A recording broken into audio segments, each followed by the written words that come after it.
Assalamualaikum warahmatullahi.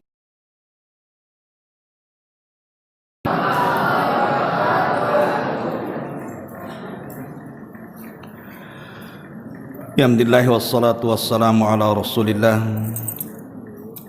wa ala alihi wa sahbihi wa mawalah wa billahi wa ba'du. Alhamdulillah, di malam ini kembali kita bisa duduk untuk bertalabul ilmi, melanjutkan kajian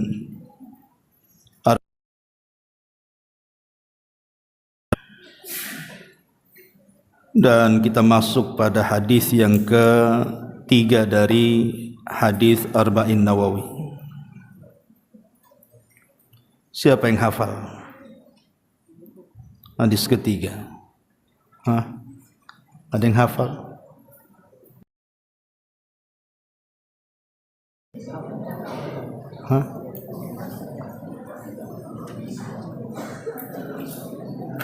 Taib, nanti aja ditanya jawab saja.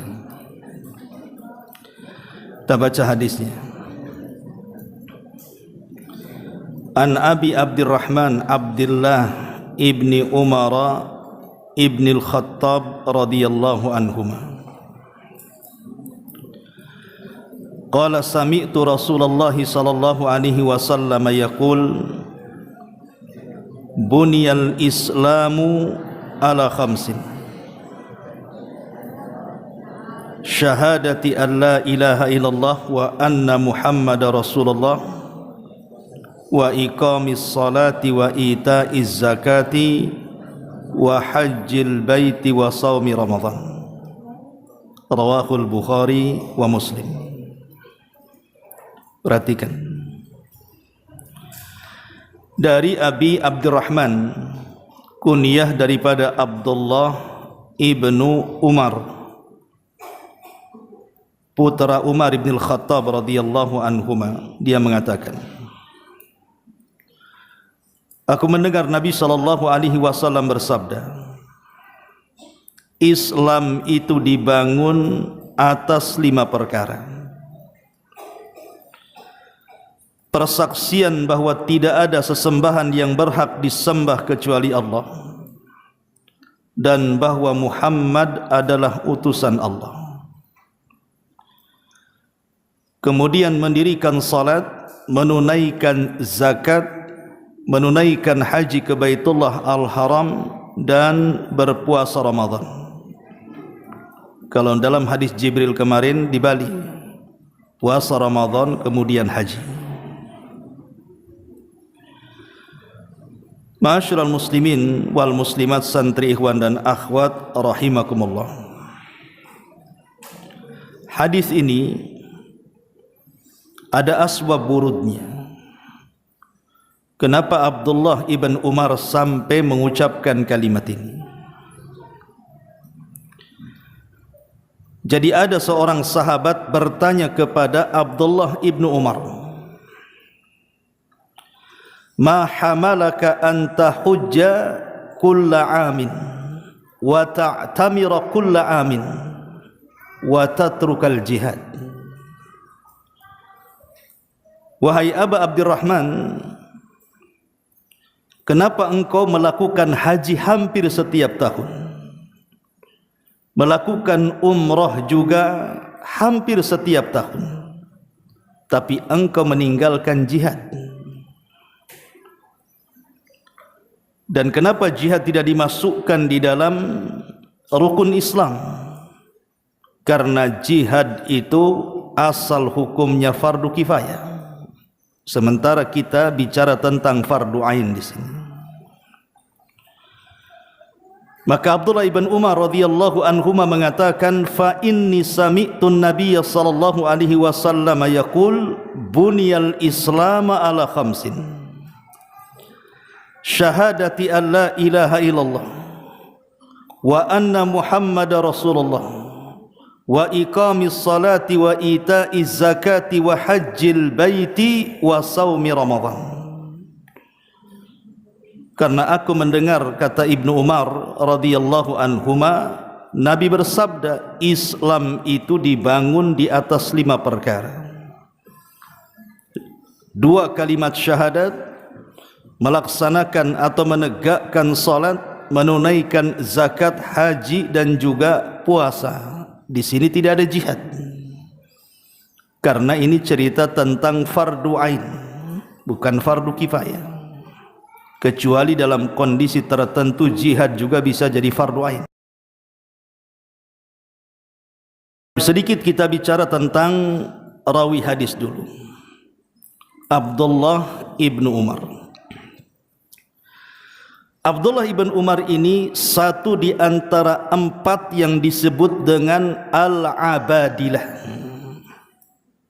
Al-Abadilah itu ada 4. Maksud Abadilah itu artinya nama-nama sahabat yang dimulai dengan Abdullah. Itu disebut Abadilah. Sebenarnya banyak, bukan hanya 4. Tetapi di zaman mereka, ketika 4 orang ini hidup, semua fatwa tertuju kepada 4 orang ini. Kalau 4 orang ini sudah sepakat tentang sebuah hukum, maka semua manusia mengikutinya. Makanya disebut Al-Abadilatul Arba'. Siapa mereka? Pertama Abdullah ibnu Umar radhiyallahu anhuma. Yang kedua Abdullah ibnu Zubair. Yang ketiga Abdullah ibnu Abbas. Dan yang keempat Abdullah ibnu Amr ibn Asin radhiyallahu anhum, penulis wahyu. Inilah yang disebut dengan Abadilah Al-Arba' di sini. Saya ulangi, Abdullah ibnu Umar, Abdullah ibnu Abbas, Abdullah ibnu Zubair, dan Abdullah ibnu Amr ibn Asin. Ketika 4 manusia hidup di zamannya, semua fatwa itu tertuju kepada 4 manusia mulia ini. Makanya disebut Al-Abadilah. Abdullah ibn Umar radhiyallahu anhuma terkenal sebagai manusia yang paling jauh daripada fitnah. Ketika banyak terjadi fitnah di zaman itu, maka dia tidak pernah terlibat dalam fitnah itu. Baik ketika terjadi perang Siffin, baik terjadi perang Jamal, dan perang-perang yang lainnya yang berhadapan orang Islam dengan orang Islam, maka Ibnu Umar tidak terlibat sama sekali. Ma'asyiral muslimin wal muslimat, santri ikhwan dan akhwat, beliau adalah satu di antara 7 sahabat yang dalam ilmu mustalahul hadis disebut al-muktsiruna fir riwayah. Sahabat yang paling banyak meriwayatkan hadis di atas 1000. Salah satunya adalah Abdullah ibnu Umar. Dia termasuk al-muktsiruna fi riwayah. Dan Abdullah ibn Umar radhiyallahu anhuma terkenal dengan orang yang sangat ittiba dengan sunnah. Sampai ada sebagian sahabat itu mengatai dia terlalu gulu terhadap sunnah, sampai kepada tempat kencingnya Rasul. Jadi kalau Rasul umpamanya sedang safar kemudian kencing di sebuah pohon, maka ketika Ibnu Umar lewat di pohon itu, dia pun walaupun Rasul sudah meninggal, dia pun kencing di pohon itu, karena Rasul pernah kencing di situ. Sampai masalah kencing pun dia berusaha untuk mencocoki sunnah Nabi. Tapi tentu ini ijtihad beliau Abdullah ibn Umar radhiyallahu anhu. Taib. Ma'asyiral muslimin wal muslimat rahimani wa rahimakumullah. Tadi dijelaskan tentang asbab wurud daripada kenapa Ibnu Umar sampai mengatakan bunyal Islam ala khamsin ini. Karena ada yang mengatakan kepada Ibnu Umar, wahai Ibnu Umar, kenapa engkau haji hampir setiap tahun dan umrah hampir setiap tahun, tapi engkau tidak terlibat dalam jihad? Sebenarnya dia terlibat juga dalam jihad, tapi tidak serajin yang lainnya. Padahal jihad itu kan sanamul Islam. Maka Ibnu Umar menjawab, karena Islam itu hanya dibangun dari 5 perkara dan tidak ada jihad di dalamnya. Bukan berarti jihad tidak penting, bukan maksudnya. Kalaupun orang meninggalkan jihad itu tidak sampai merobohkan Islam. Dan dari sini ada faedah besar, bahwa manusia itu terkadang diberikan oleh Allah Subhanahu wa taala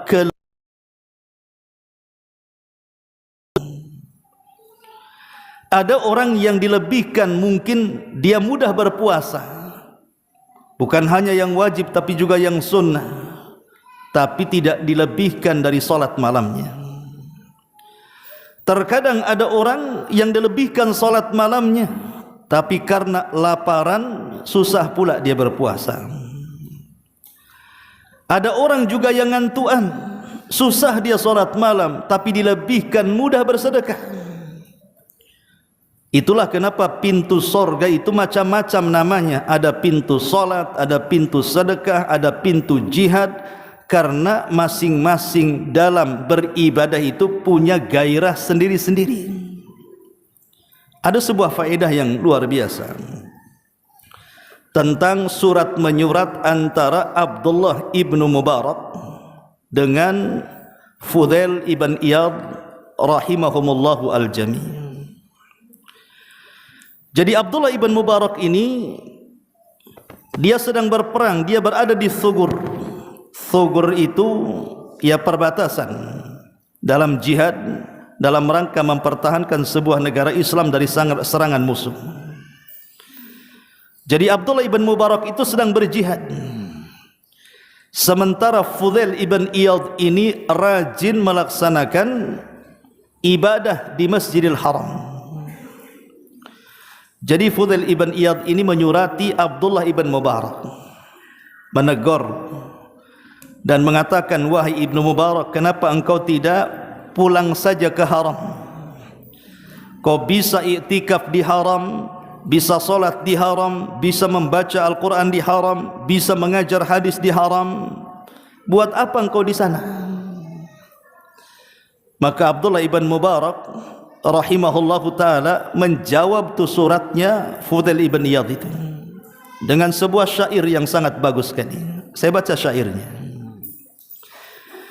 Kata Abdullah ibn Mubarak, ya abidal haramaini, lau absartana la alimta annaka fil ibadati tal'abu. Man kana yakhdibu khaddahu bidumu'ihi fanuhuruna bidima'ina tatakhaddabu. Au kana yut'ibu khilahu fi batili fakhuyuluna yawmas sabihati tat'abu. Rihul abiri lakum wa nahnu abiruna arahjus sinabika wal ghubaru atyabu. Laqad atana min maqali nabiyyina qaulun sahihun sadiqun la yuqdhabu. La yastawi wa ghubaru khailillahi wa ghubaru khailillahi fi anfi imri'in wa dukhanu narin talhabu. Hadza kitabullah mayyitin la yuqdhabu. Apa kata Abdullah ibn Mubarak menjawab surat daripada Fudail ibn Iyad ini? Beliau mengatakan, wahai penyembah dua tanah suci haram, jika kamu melihat kami, kamu akan tahu bahwa dalam penyembahan kamu ini sedang bermain-main. Barang siapa menodai pipinya dengan air matanya, maka mata kita akan berlumuran darah. Atau dia melelehkan kedua dengan sisa-sisa, jadi kuda kita lelah di pagi hari berbeda dengan kalian. angin wewangian adalah milikmu dan wewangian kami adalah sorga dari pohon yang dibumbui dan penuh debu-debu yang baik.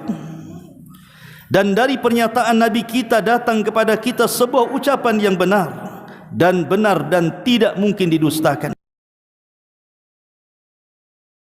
Tidak sama di hidung seseorang dan asap dari api yang menyala. Ini adalah kitab Allah yang berbicara di antara kita. Martir tidak akan mati, dia tidak mungkin berbohong. Artinya begini, ingin menjawab perkataan Abdullah atau Fudail ibn Iyad bahwa masing-masing orang itu punya keistimewaan. Anda yang beribadah di Masjidil Haram sama juga dengan kami yang ada di tempat jihad. Tetapi Abdullah ibn Mubarak meyakini bahwa keberadaan kami lebih jauh dibandingkan kalian. Lah surat yang dilayangkan oleh Fudail ibn Iyad juga itu sama dengan surat yang dilayangkan oleh Abdullah Al-Ghamari. Abdullah Al-Ghamari seorang ahli ibadah di zaman Imam Malik yang rajin solatnya, rajin puasanya, rajin baca Qur'annya, rajin zikirnya, pokoknya ahli ibadah. Abdullah Al-Ghamari ini. Jadi satu hari Abdullah Al-Ghamari ini dia menyurati Imam Malik, karena Imam Malik itu kan sibuk mengajar hadis sampai lupa mungkin salat malam, lupa puasa sunnah, tidak seperti dia. Akhirnya kemudian kata Abdullah Al-Ghamari ini, ya Imam, seandainya engkau bisa menggabungkan antara ilmu dan ibadah, itu jauh lebih baik atas keimamanmu. Maka Imam Malik mengatakan, bagus sekali perkataan Imam Malik, membalas suratnya siapa? Suratnya Abdullah Al-Ghamari ini. Apa kata Imam Malik? Innallaha qasamal a'mala kama qasamal arzaq. Farubba rajulin futiha lahu fi salati wa lam yuftah lahu fi sawmi, wa akhar futiha lahu fi sadaqi wa lam yuftah lahu fi sawmi, wa akhar futiha lahu fil jihad fanushiral ilmu min futiha lahu fil jihad fanashrul ilmi min afdali a'malil birri wa qad raditu bima futiha li fihi wa ma adhunnu ma ana fihi biduni ma anta fihi wa arju an yakuna kilana ala khairin wa birrin. Lihat jawaban Imam Malik, dia mengatakan, wahai Abdullah Al-Ghamari, Allah sudah membagi-bagi amal itu sebagaimana membagi-bagi rizki. Boleh jadi orang itu dimudahkan salat tapi tidak dimudahkan puasa, atau dimudahkan sedekah tapi tidak dimudahkan puasa, atau dimudahkan jihad dan tidak dimudahkan yang lainnya. Tetapi menyebarkan ilmu itu sebaik-baik amalan, dan sungguh aku sangat senang menikmati dengan hal ini. Tapi aku menyangka bahwa engkau berada di atas kebaikan, aku juga berada di atas kebaikan, dan aku mengharap bahwa kita berdua sama-sama di atas kebaikan. Dari sini faedahnya apa? Kita tidak boleh mencela orang lain. Jadi antum yang suka salat malam tapi mungkin laparan, tak suka pula puasa. Yang satu bisa puasa Senin Kamis tapi suruh bangun malam ngantuan, tak bisa pula bangun malam. Punya keutamaan masing-masing. Yang jelas sama-sama ibadah. Itulah pintu sorga itu dari arah mana saja. Inilah jawaban Abdullah ibn Umar ketika ditanya, wahai Ibnu Umar, engkau haji tiap tahun, umrah tiap tahun, kenapa engkau tinggalkan jihad? Maka Ibnu Umar membaca hadis ini, karena aku mendengar Nabi SAW bersabda, buniyal Islam ala khamsin, syahadati an la ilaha illallah wa anna muhammadar rasulullah, wa iqamis salati wa ita'iz zakati wa hajjil baiti wa saumi ramadhan. Ini faedah pertama dari hadis ini. Faedah yang kedua, ma'asyiral muslimin wal muslimat, santri ikhwan dan akhwat yang dimuliakan Allah Azza wa Jalla, Kita tahu bahwa agama ini bukan hanya rutinitas ibadah, tapi juga harus melahirkan akhlak-akhlak. Lah rukun Islam ini kalau kita perhatikan dari syahadat sampai haji, itu semua membangun akhlak.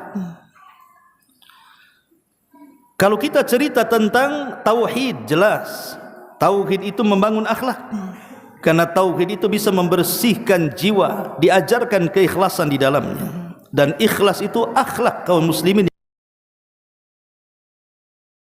Kita tentang salat, Allah mengatakan dalam surah Al-Ankabut ayat 45, "Inna salata tanha 'anil fahsya'i wal munkar." Salat itu bisa mencegah perbuatan keji dan kemungkaran.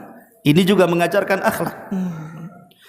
Kemudian kalau kita cerita tentang zakat, Allah mengatakan khudh min amwalihim sadaqatan tutahhiruhum wa tuzakkihim biha. At-Taubah 103. Ambillah dari harta-harta mereka sebagai sedekah. Untuk apa?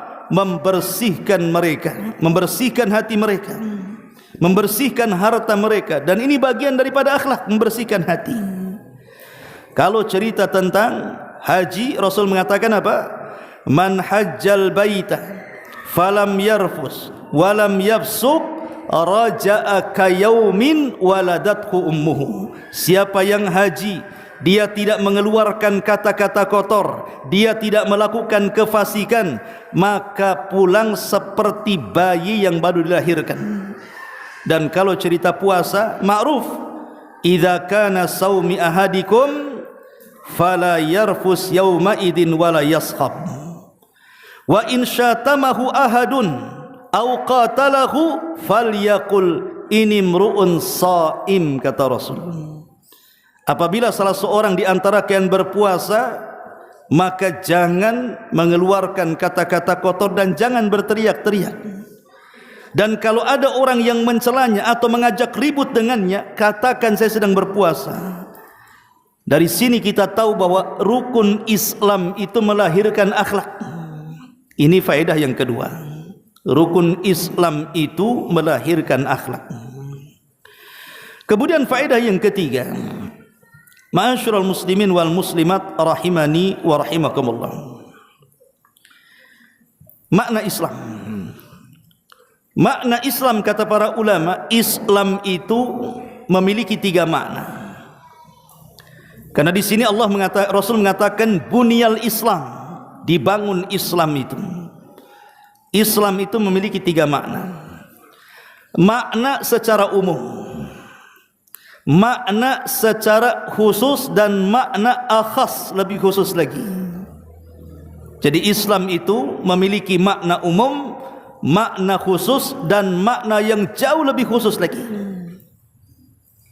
Adapun makna umum, maka Islam itu adalah seluruh agama yang dibawa para nabi. Semua para nabi membawa Islam. Makanya Nabi Yusuf alaihi salatu wassalam berdoa kepada Allah subhanahu wa ta'ala. Apa doanya? Tawaffani musliman wa alhiqni bis salihin. Ya Allah, wafatkan aku dalam kondisi Islam dan gabungkan aku bersama orang-orang saleh. Artinya agama Nabi Yusuf Islam. Dan juga perkataan Ibrahim, fakulu syhadu annana muslimin. Ini perkataan Ibrahim alaihi salatu wassalam. Maka secara umum Islam itu adalah agama yang dibawa oleh para nabi dan rasul. Ini makna yang pertama. Adapun makna yang kedua, Islam, dan inilah yang kemudian disebutkan oleh definisi para ulama ketika bicara apa itu makna Islam. Makna Islam itu al-istislamu bit-tauhidi wal inqiyadu lahu bit-ta'ati wal bara'atu anisyirki wa ahli. Inilah definisi umum Islamnya.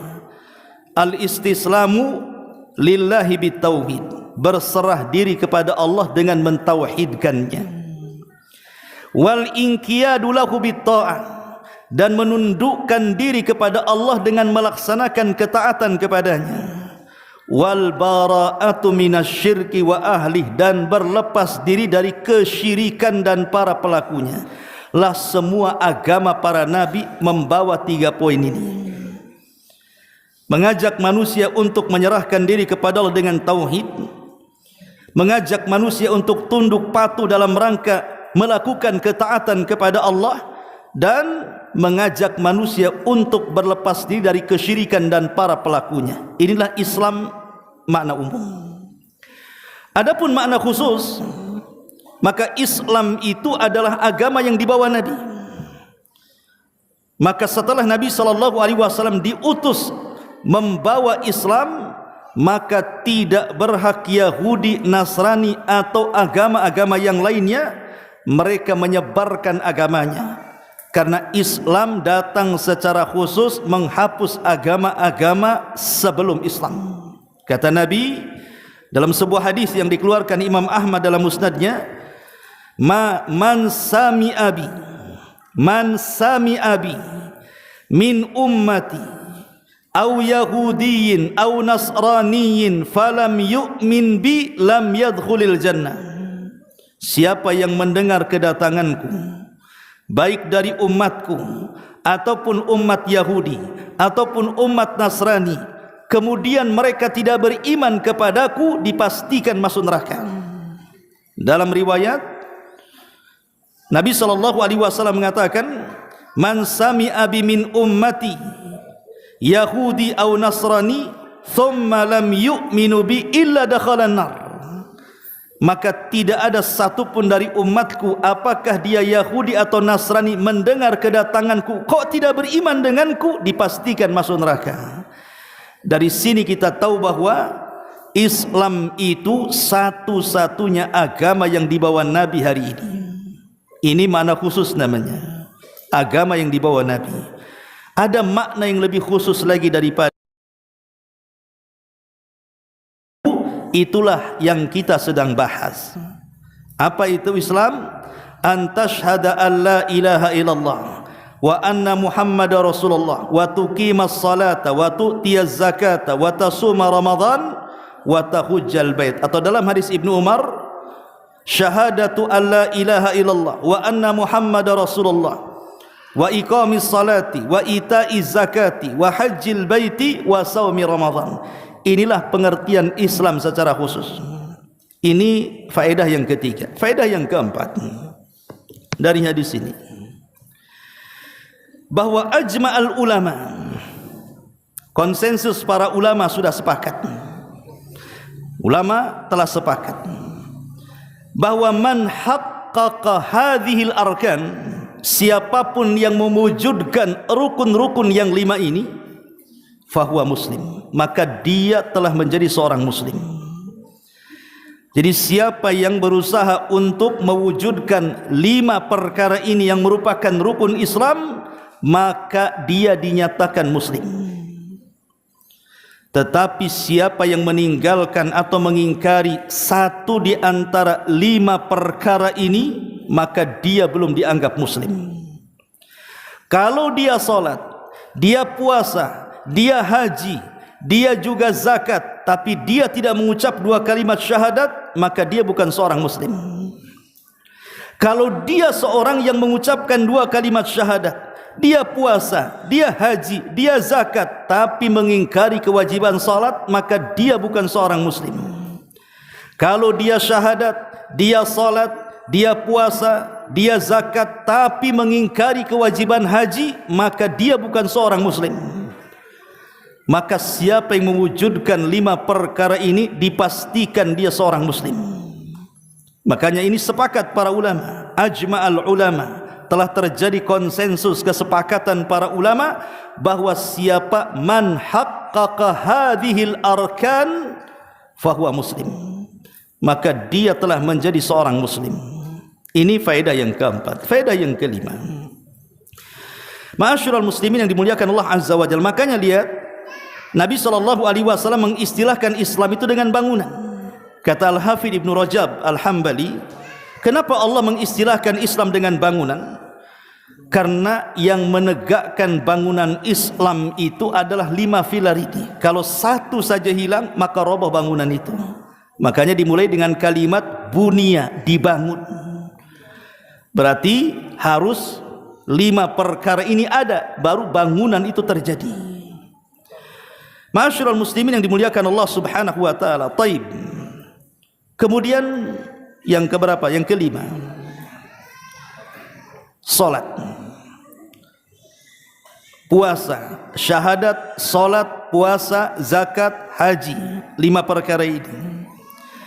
Ini rukun Islam ini bukan hanya dilakukan oleh umat Islam saja. Jadi rukun Islam dari syahadat, salat, zakat, puasa, haji ini bukan syariat yang disyariatkan kepada umat Islam saja. Tetapi rukun Islam ini juga disyariatkan kepada umat sebelum Islam. Ingat ya, jadi seluruh syariat para nabi, seluruh syariat para rasul, maka mereka pun disyariatkan 5 perkara ini. Lihat perkataan Nabi Isa, wa awsani bis salati waz zakati ma dumtu hayya. Dan Allah mewasiatkan kepadaku untuk apa? Salat dan zakat. Artinya salat dan zakat juga disyariatkan kepada syariat Nabi Isa.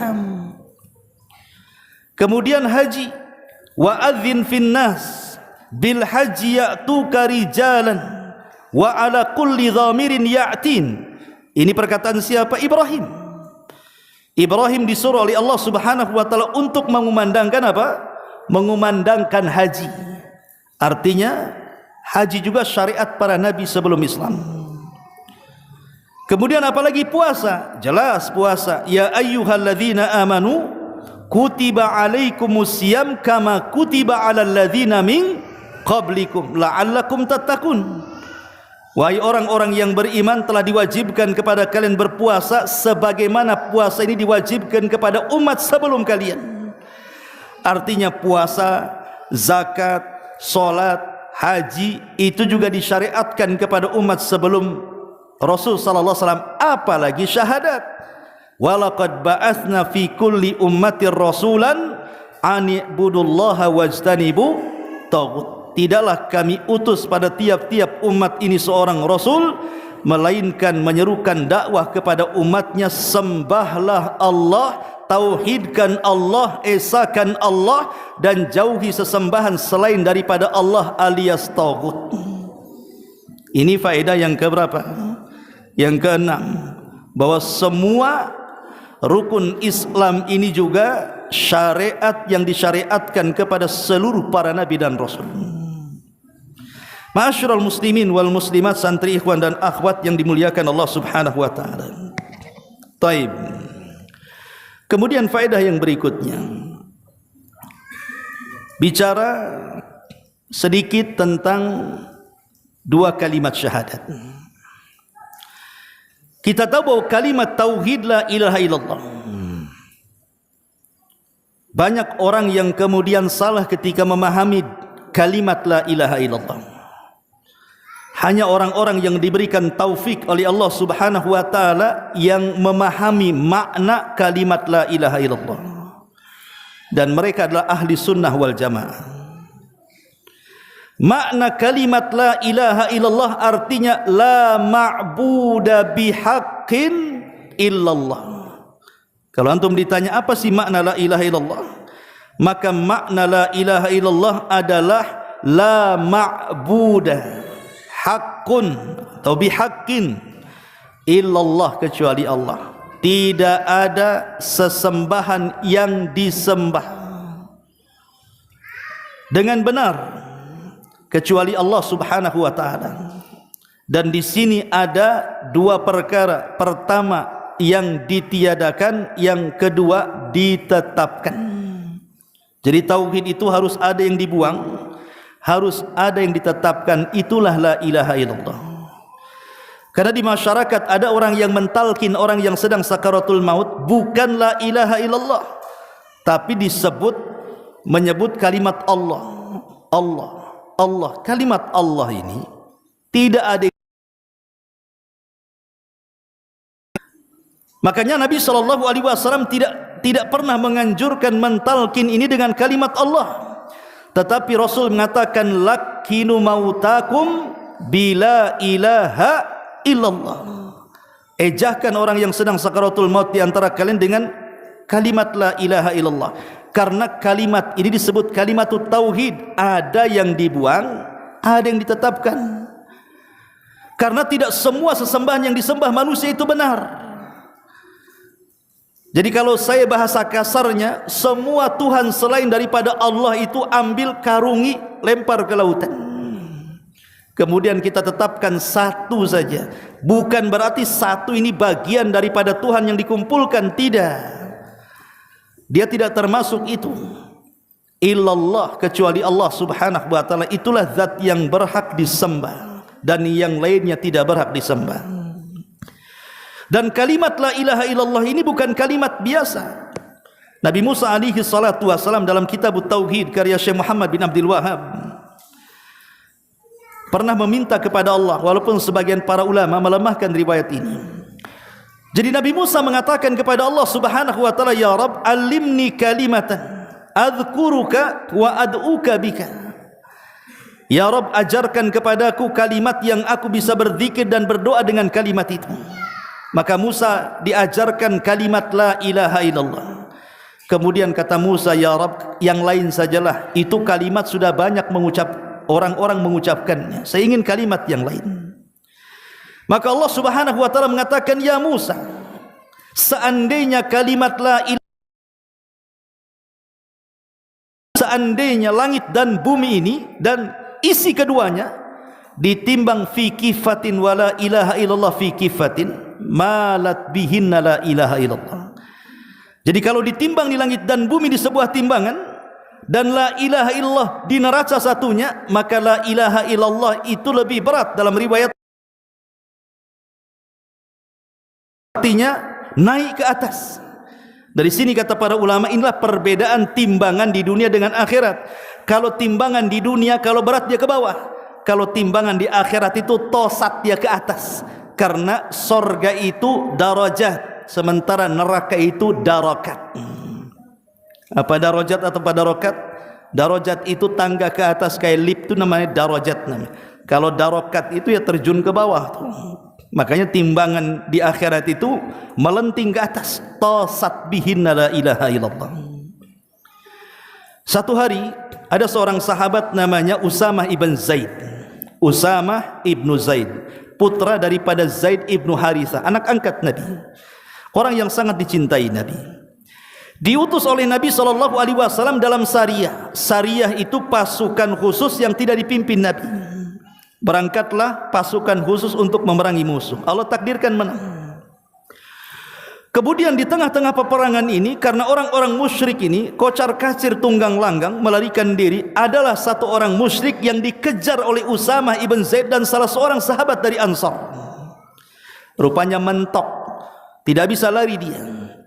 Maka sahabat dari Ansar langsung menghunus pedangnya, kemudian mendekati orang musyrik ini. Ketika hendak ditebas, tiba-tiba dia mengucapkan kalimat asyhadu an la ilaha illallah wa anna Muhammad Rasulullah. Tiba-tiba kemudian sahabat Ansar tidak jadi menebas, menyarungkan pedangnya kemudian berpaling.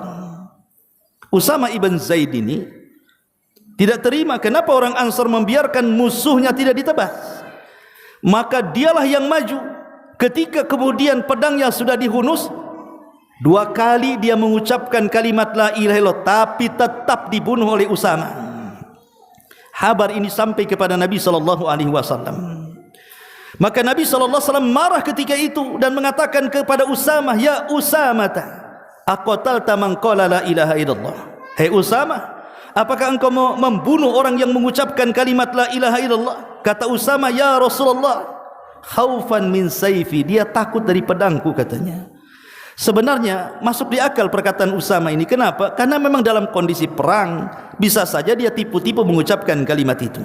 Tapi kalimat itu bukan kalimat biasa. Kalimat itu kalimat luar biasa. Makanya Nabi SAW langsung mengatakan, afala syaqaqta an qalbah, sudah kau belah dadanya wahai Usamah? hatta ta'lam, sehingga engkau mengetahui isi hatinya, apa dia mengucapkan takut padamu atau ingin masuk Islam. Kau kan tidak tahu. Maka Usamah terdiam dan mengatakan, ya Usamah, kata Rasulullah, kaifa idza jaa bila ilaha illallah yaumal qiyamah.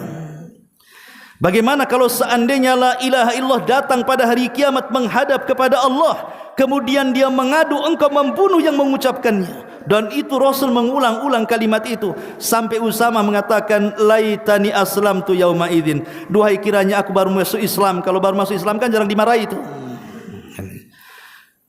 Tetapi Rasul sallallahu alaihi wasallam tetap membela orang yang mengucapkan kalimat itu. Subhanallah, ini kalimat agung, miftahul jannah la ilaha illallah. Bahkan Hudzaifah bin Yaman yang dikenal dengan sirrun Nabi, pemegang rahasia Nabi. Tidak ada sahabat yang tahu rahasia Nabi kecuali Hudzaifah bin Yaman, yang paling paham tentang hadis-hadis fitnah. Yang ketika manusia datang kepada Rasul bertanya soal kebaikan, dia pula bertanya soal keburukan. Makhafani an yudrikani, karena takut kalau keburukan menimpaku, kata dia. Satu hari Hudzaifah bin Yaman bercerita tentang akhir zaman, di mana Quran akan diangkat dalam satu malam, tidak tulisan, tidak hafalan, semua diangkat ke langit.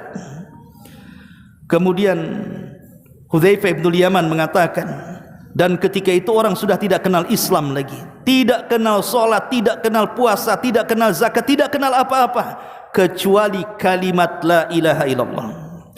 Itu pun yang mengucap bukan anak-anak muda yang sudah tua-tua renta. Itu pun bukan karena paham, karena mereka pernah mendengar nenek moyang mereka mengucapkan kalimat itu, mereka pun mengucapkannya. Jadi sahabat ini mengatakan, ya Hudzaifah, atunjihim bila ilaha illallah, apakah la ilaha bisa menyelamatkan mereka? Atunjihim la ilaha illallah, apakah la ilaha bisa menyelamatkan mereka? Wahai Usamah, kata Usamah, ya, la ilaha illallah bisa menyelamatkan mereka. Itulah ma'azawajal, keajaiban kalimat la ilaha illallah luar biasa. Ma'asyiral muslimin wal muslimat, santri ikhwan dan akhwat yang dimuliakan Allah Azza wa Jalla, kalimat yang luar biasa ini tentu ada syaratnya. Saya tidak akan menjelaskan syaratnya, hanya menyebutkan saja, antum tulis saja. Syarat la ilaha illallah itu ada 7. Pertama, al-ilmu. Syarat la ilaha illallah harus adanya ilmu dalam pengucapannya. Yang kedua, al-yaqinu, harus ada keyakinan saat mengucapkannya. Yang ketiga, al-qabulu, harus ada penerimaan total saat mengucapkannya. Kemudian yang keempat, al-inqiyadu, harus ada ketundukan total saat mengucapkan kalimat la ilaha illallah. Kemudian yang kelima, as-sidqu, harus ada kejujuran saat mengucapkan kalimat la ilaha illallah. Kemudian yang keenam, al-ikhlasu, harus ada keikhlasan. Dan yang terakhir, al-mahabbatu, harus ada rasa cinta. Al-ilmu, al-yaqinu, al-qabulu, al-inqiyadu, al-sidqu, al-ikhlasu, al-mahabbatu. Itulah syarat-syarat la ilaha illallah. Kalau tidak ada syarat-syarat ini, percuma mengucapkan kalimat la ilaha illallah. Gak perlu saya jelaskan nanti panjang lebar. Yang penting antum tahu poinnya. Nanti kita akan jelaskan di lain kesempatan tentang syarat la ilaha illallah di sini.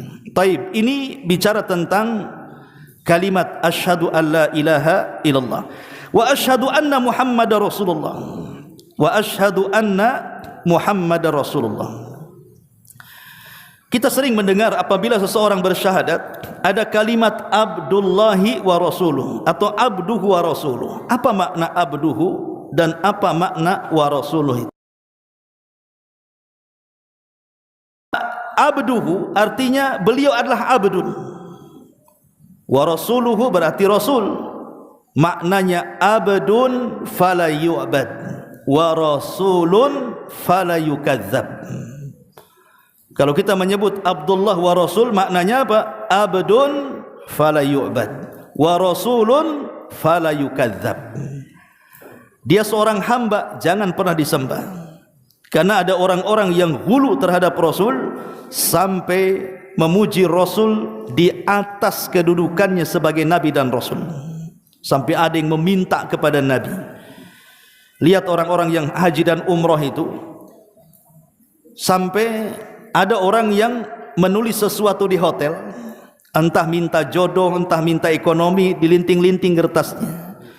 Kemudian masuk ke Raudhah, sengaja mepet-mepet di pintu Raudhah itu, di kuburan Nabi, dilempar tuh lintingannya tuh. Tapi tidak sempat dibaca Nabi, keburu disapu sama tukang sapu tuh. Ini buat apa meminta sama Nabi? Minta itu sama Allah. Idza sa'alta fas'alillah wa idza sta'anta fasta'in billah. Makanya abdun fala yu'bad, dia hamba jangan disembah. Tetapi walaupun demikian dia seorang rasul, fala yukadzab, jangan didustakan. Makanya ulama ketika membahas tentang Muhammadur Rasulullah, ada 4 perkara yang harus dipahami. Pertama, tasdiquhu fi ma akhbar, wa tuti'uhu fi ma amar, wajtinabu ma naha anhu wa jazar, wa alla na'budallah illa bima syara'. 4 perkara harus ada saat kita mengucapkan kalimat Muhammad Rasulullah itu. Pertama, membenarkan semua apa yang dihabarkan Nabi. Harus kita benarkan. Harus kita benarkan. Apa saja yang dibenarkan itu? Pertama, membenarkan seluruh risalah Nabi. Kita harus membenarkan seluruh risalah Nabi, bahwa risalah Nabi itu mencakup manusia dan jin. Kita harus benarkan. Yang pertama. Yang kedua, kita harus benarkan bahwa dia adalah khatamul anbiya, penutup para nabi. Tidak ada nabi setelahnya. Kata Imam Ibnu Katsir ketika memberikan catatan wa khataman nabiyyin, dia mengatakan siapa yang mengaku nabi setelah kenabian Rasul, dustakan pengakuannya. Karena Rasul mengatakan la nabiyya ba'di, tidak ada nabi sepeninggalku. Yang ketiga, kita harus membenarkan bahwa risalah yang dibawa Rasul menghapus semua risalah dari umat-umat sebelumnya. Yang keempat, kita harus membenarkan bahwa risalah Rasul adalah sesempurna-sempurna risalah dan risalah yang paripurna. Tidak ada risalah yang lebih sempurna dibandingkan Islam. Al-yawma akmaltu lakum dinakum wa atmamtu alaikum ni'mati wa raditu lakumul Islam madina.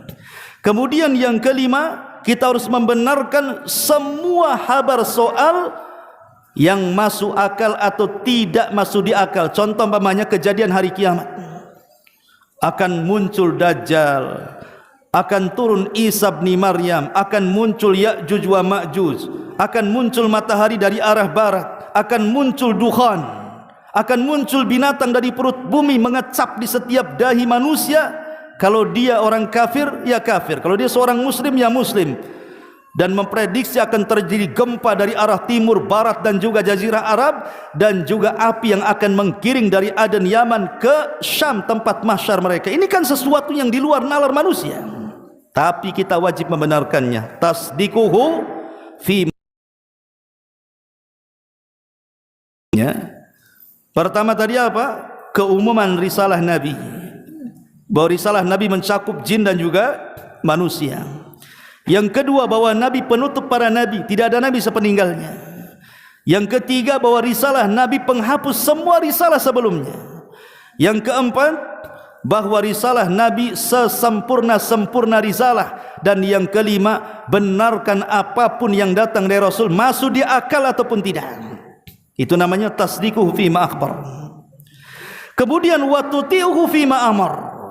Kita harus mentaati yang diperintahkan Rasul, suka ataupun tidak, kita harus terima. Suka ataupun tidak suka, masuk di akal atau tidak, diketahui hikmahnya atau tidak, kalau ini perintah Rasul, sami'na wa ata'na, jangan dibantah.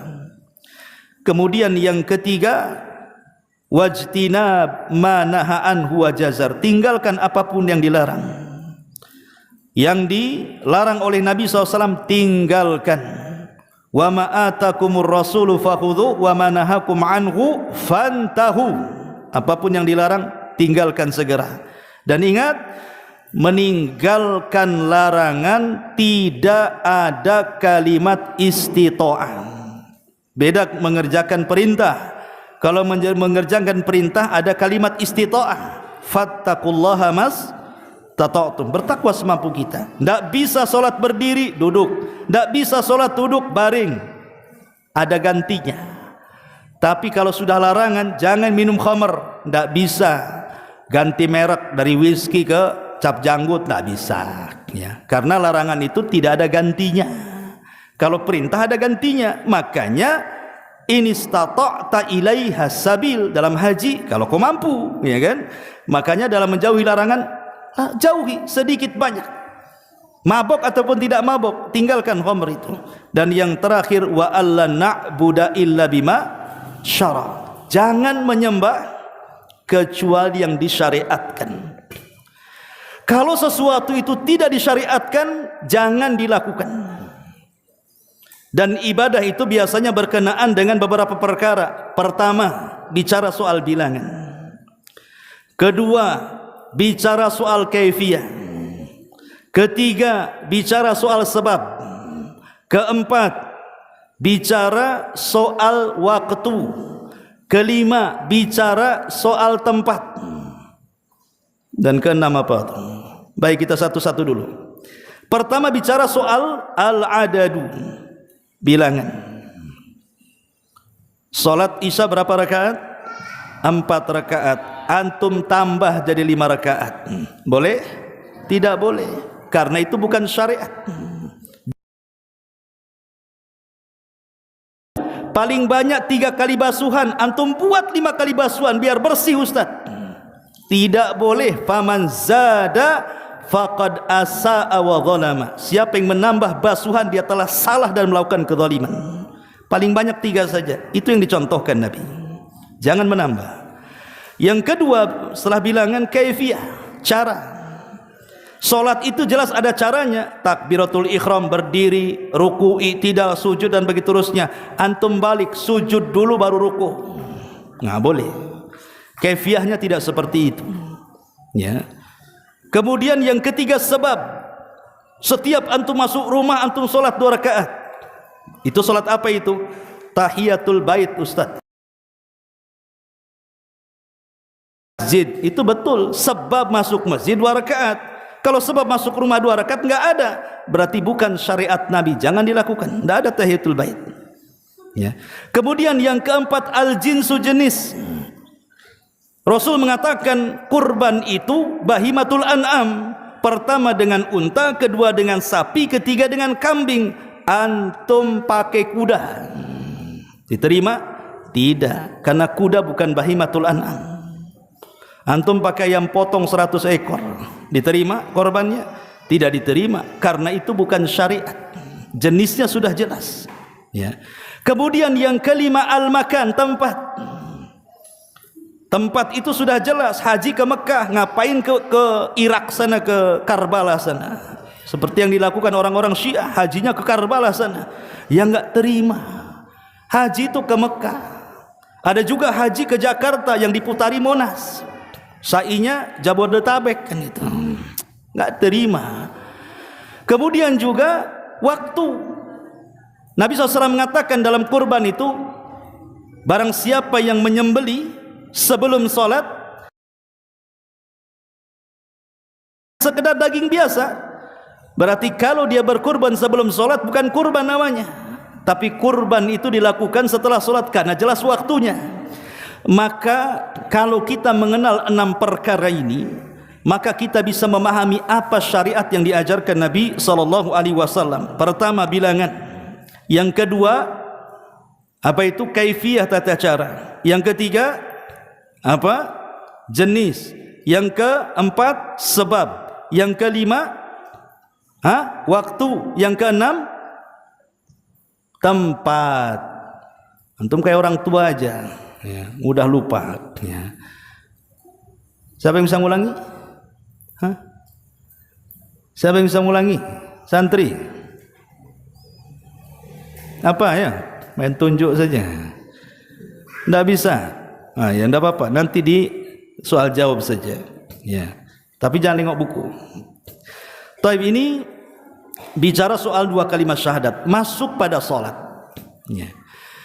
Ma'asyiral muslimin wal muslimat rahimani wa rahimakumullah. Di sini Nabi sallallahu alaihi wasallam mengatakan wa iqamis shalah, menegakkan salat, bukan mengerjakan salat. Orang salat banyak. Orang yang salat itu banyak, tapi yang mendirikan salat itu sedikit. Syekh Shalih Fauzan hafizahullah taala ketika memahami kalimat iqam, kalimat aqama yuqimu, artinya orang yang mendatangkan syarat-syaratnya, rukun-rukunnya, wajib-wajibnya, dan sunnah-sunnahnya, itulah orang yang disebut yuqimunas salata, orang yang menegakkan salat. Baik, secara ringkas apa syarat salat? Syarat sah salat itu ada 4. Pertama, masuk waktu. Yang kedua, bersih dari 2 hadas. Yang ketiga, menutup aurat. Dan yang keempat, menghadap kiblat. Ini 4 syarat harus ada. Kalau antum mau salat, pertama pastikan waktunya, pastikan kesuciannya dari hadas besar atau hadas kecil. Yang ketiga, pastikan auratnya tertutup. Dan yang keempat, pastikan kiblatnya tepat. Ini namanya syarat sahnya salat. Masuk pada rukun salat. Ingat, rukun salat ada berapa? Dalam mazhab Syafi'i 15, dalam mazhab Hambali 14. Cuman bedanya memasukkan niat dan tidak saja. Syafi'i mengatakan niat rukun, Hambali mengatakan tidak, dia syarat. Jadi yang mengatakan 15 karena dimasukkan niat di situ, yang mengatakan 14 karena tidak dimasukkan niat di situ. Lah, rukun salat itu ada 14. Catat 14-nya di otak tuh. 1, tulis, berdiri dalam salat wajib. Karena salat sunnah itu boleh duduk tapi pahalanya separuh. Berdiri dalam salat. Kalau sanggup berdiri kok duduk, batal salatnya. Yang kedua, takbiratul ihram. Takbiratul ihram itu bukan mengangkat tangan tapi ucapan Allahu Akbar. Itu takbiratul ihram namanya. Yang ketiga, baca Fatihah. Itu bagian daripada rukun. La salata illa bi Fatihatil kitab. Yang keempat, ruku'. Yang kelima, bangkit daripada ruku'. Yang keenam, i'tidal. Yang ketujuh, sujud. Yang kedelapan, bangkit dari sujud. Yang kesembilan, duduk di antara 2 sujud. Yang kesepuluh, tumakninah. Jangan tergesa-gesa kayak ayam lapar dikasih beras. Kemudian yang ke-8, at-tasyahhudul akhir, maksudnya baca at-tahiyatu lillah.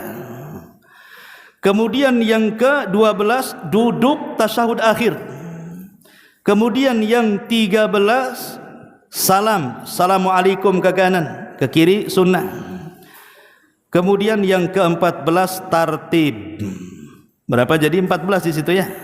Saya ulang, berdiri, takbiratul ihram, baca Fatihah, ruku, bangkit dari ruku, i'tidal, sujud, bangkit dari sujud, duduk di antara 2 sujud, tasawuf akhir. Ya, yang nomor 10 tasawuf akhir, nomor 10 dia tumakninah nomor 10.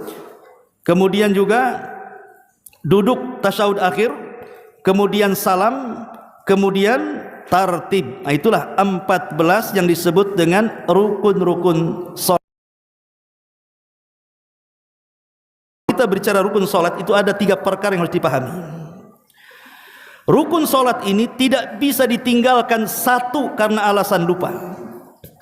2, karena alasan tidak sengaja. 3, karena alasan jahil. Enggak ngaruh. Pamannya orang dia mu'alaf, belum kena sholat, dia sholatnya duduk. Kenapa kau sholat duduk? Lupa Pak Ustadz, batal sholatnya. Kenapa kau sholat duduk tidak berdiri? Aku enggak tahu Pak Ustadz, batal sholatnya.